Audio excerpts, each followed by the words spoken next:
What is up, guys? It's RTK here.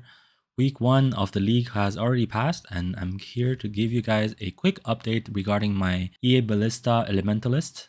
I'm going to talk a little bit about the new Spectre tech, the charms that I recommend, and what gear I'm currently using, and what Atlas tree I'm currently running. So let's get started.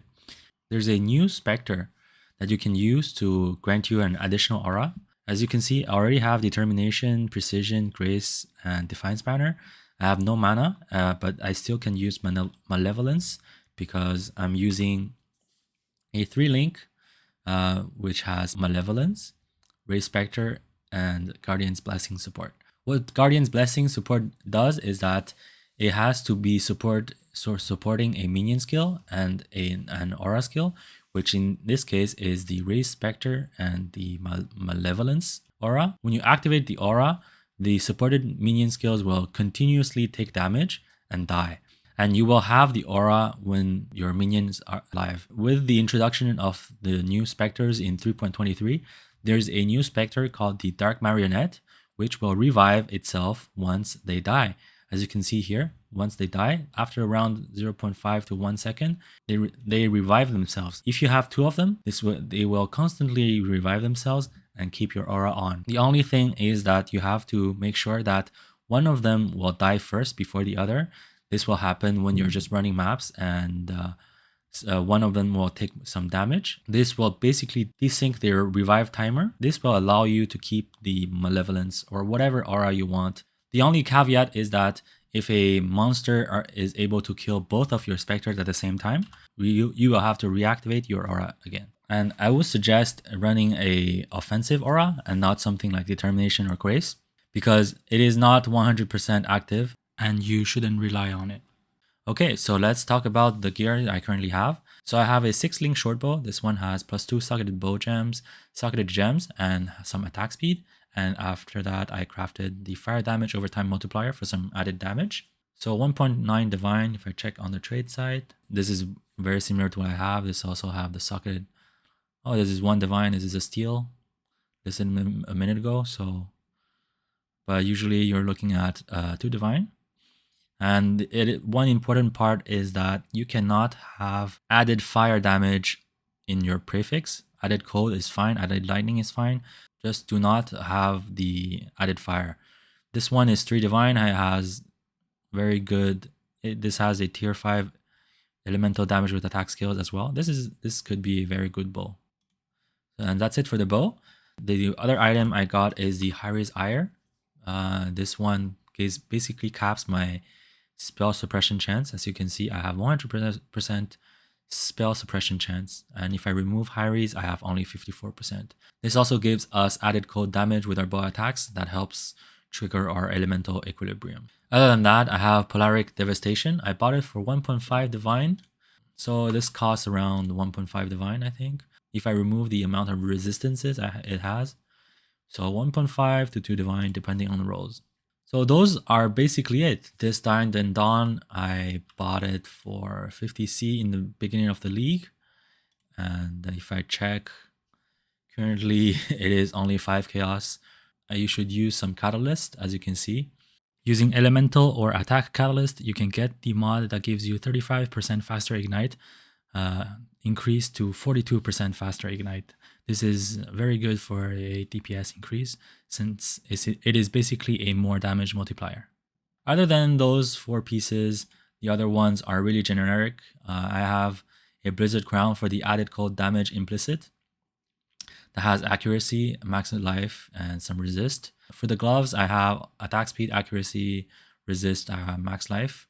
And for the boots, I have some resist, movement speed, and life as well. Same thing with rings, you just try to get the resist and max life as much as possible.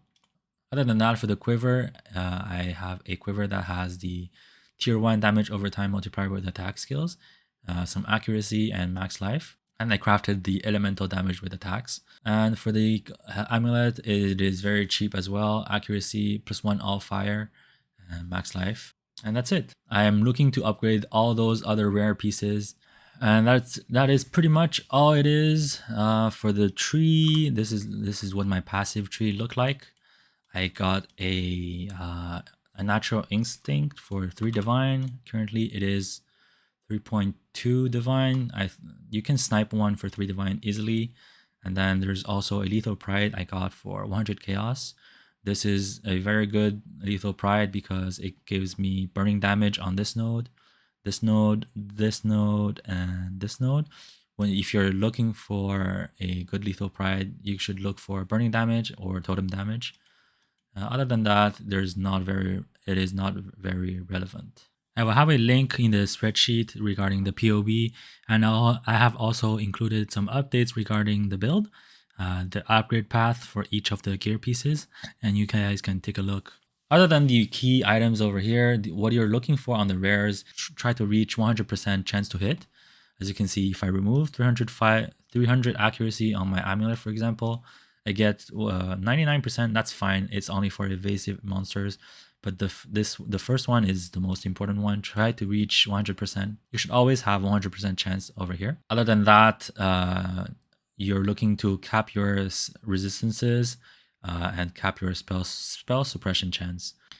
And as you can see, this character compared to a bow build has way better defenses. Currently, if I look, I have 100% spell suppression, cap resistances. We'll say that I have cap resistances, chaos res, positive chaos res, and I have 28,000 evasion rating, which gives a 77 chance to evade attacks, 60% armor. But I have a keystone that if I have my ballista out, I get additional armor. As you can see, if I have 6 ballistas, I have 12,000 armor. And if I use the potion during mapping, as you can see, I have 20,000 armor and 40,000 evasion rating. I also have molten shell that gives additional armor and a buff that will take some damage as well. Same thing with the ascendancy for Elementalist. As you can see, I have over here a 2,325 shield, elemental damage shield. So this one will take the elemental damage and the molten shell will take the fizz damage. So let's talk about, other than that, let's talk about the Atlas strategy that I'm currently using. It is very basic strategy using this keystone over here, Destructive Flay, and it revolves around me killing bosses and have a lot of chance for the boss to drop maps, guardian maps, shaper guardian maps, synthesis maps, and conqueror maps. If I check my inventory, as you can see, this is basically everything that I've dropped, including 2 cortex over here. And we take the map duplication node to try to duplicate the map drops as well. You can do tier 16 maps or you can do Shaper Guardian maps. When you're strong enough, you can also do the Shaper Guardian maps. The only mod we cannot run is the Avoid Ailments. Other than that, we can do Reflect, no regen, without any problem. All I do is pop this map with Maven Witness, and we can go.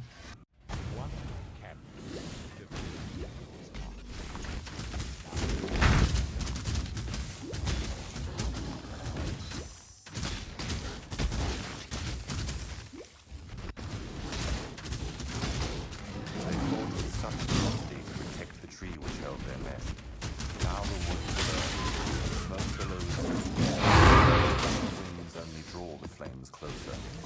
The fire is coming, and it will consume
little sliver of anarchy. Oh, well, I didn't realize I chose the least fun boss in this pack. This one is the Chimera, which has a invulnerability phase, and this probably is the worst boss out of the 4 Shaper Guardians. And it takes the longest time. I'll do another showcase with a different boss later on. Grip of the Infinite.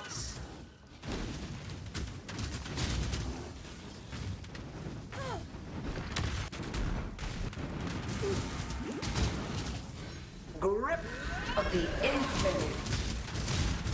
I need more mana.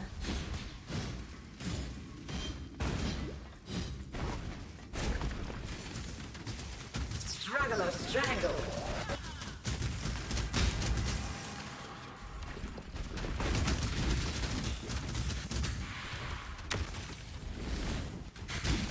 Straggler Strangle.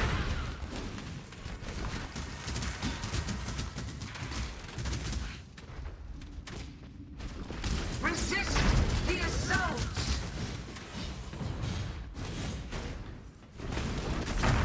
An veil of safety and security. Struggle or strangle.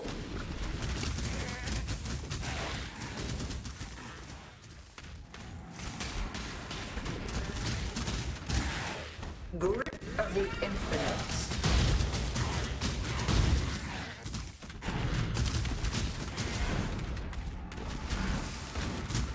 A veil of security. I've assembled a challenge unlike any other. Let's try another one because I chose the worst boss to showcase it. Let's do Minotaur.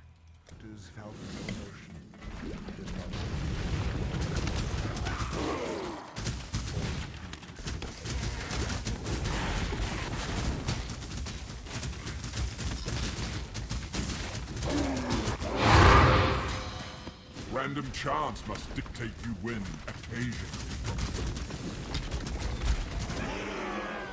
When I'm ready and not before.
This will be a most enjoyable conflict.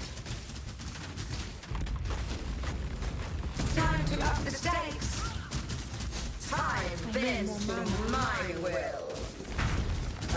Playing together. After you kill all the 4 Shaper Guardians, you take the form of the invitation. I usually roll it above 75%, and then I just run it to get a lot of Maven Splinters and maps as well. And you can also vow it for even more loot.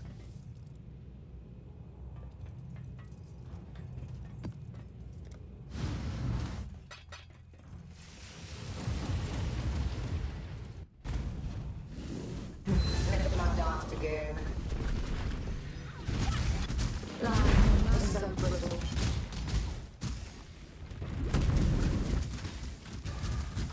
A mote of my mind. Another challenger? Resist the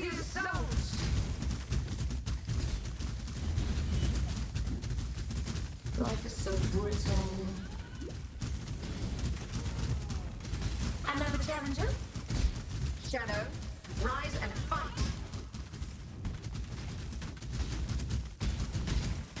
Stalk and hunt.